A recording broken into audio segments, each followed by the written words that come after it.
Welcome back. Like most serious car collectors, Tammy Allen's tastes are very diverse. Sure, she has Mustangs, Camaros, Barracudas, and Challengers, but this pair represents complete polar opposites in the automotive spectrum. Under the big top, now on the auction stage, that Messerschmitt that Justin Bell introduced us to earlier. 1955, or excuse me, 50, well, we have two different numbers. 55 on the graphic, 56 on the car card. KR 175. What's interesting about this, number one, obviously it's a three-wheeler, but look inside in the cockpit. You don't steer with a steering wheel. You've got handlebars right here. That's how you're going to steer this thing. I don't know that I want to be doing massive speeds in this thing, but obviously this was what Messerschmitt was doing in the post-war years, and for a while was moderately successful. They made them all the way up through 1964.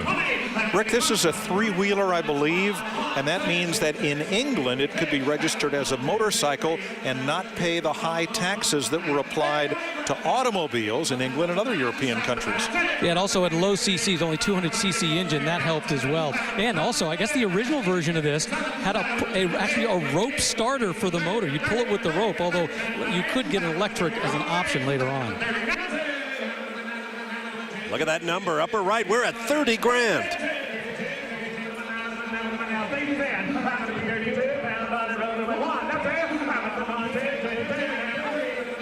I can tell you, up close, it does look nice.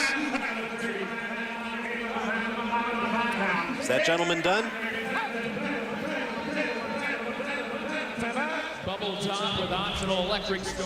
Now, I know some very passionate collectors of these microcars, among them the head of Pixar and Disney Animation, John Lasseter. For quite some time, they had a microcar in the Pixar lobby on display that was John's. Here we go. Now 42 now. 42. Everybody done? Tom, your bidder's out. 42.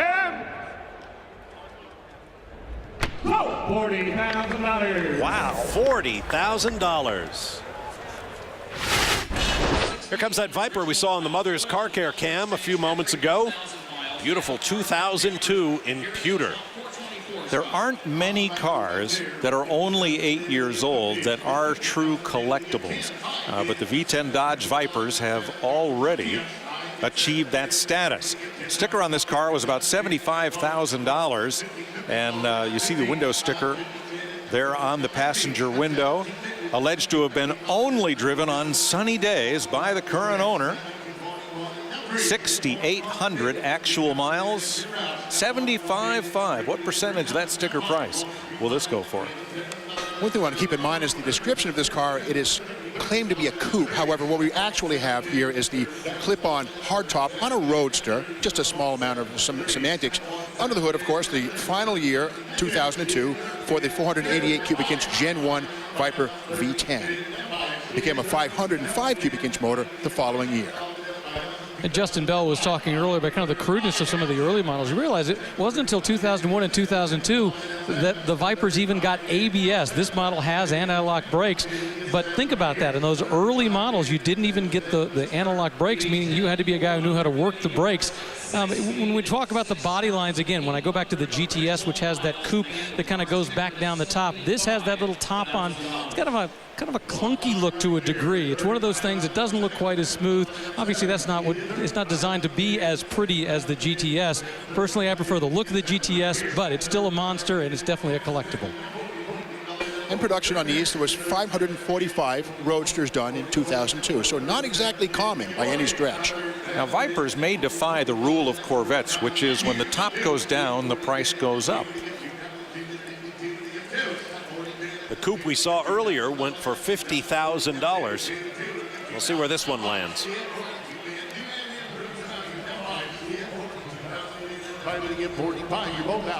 When the Viper came out, the idea of a 488 cubic inch engine in 1992 just blew my mind, let alone the 505 inches we get today. Long live the Viper.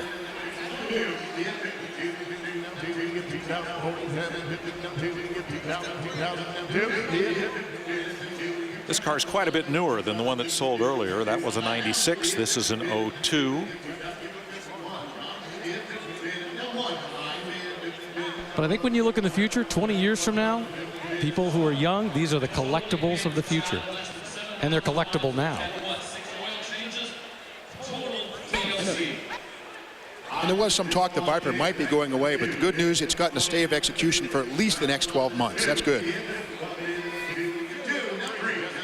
53, now 4, now 5, 54, bidding, now 5, bidding, get 5, 4, I'm put 55, now 6, now 6, and now 7, $7, bidding, now 7, I'm at 56, bidding, now 7, now 8, 8, now 9, 9, bidding, get 9, and now 60, at 59, bidding, now $16,000, bidding, now 60, I'm at 59, 60, now 1, at 60, bidding, now 1, get 1,000. Well, we're at 80% of the original sticker.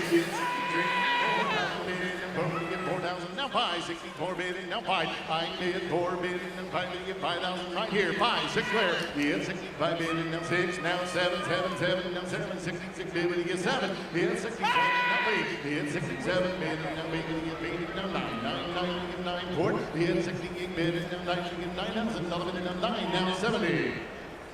It's 69 bidding, now 70,000, now 70, 69 bidding, get 70. I got Jesse in, 69 bidding, now 70,000 bidding, now $17 bidding, now 70, 69 bidding, get 70. It's 69 bidding, now $17 bidding, now 70, Gavels high, 69 bidding, now 70,000, now 70 bidding, get 70. I have 69 bidding, get 70.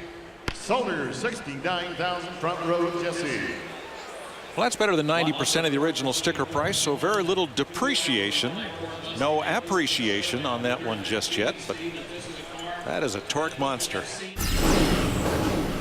Coming up, cars never before seen on TV from the collection of Tammy Allen.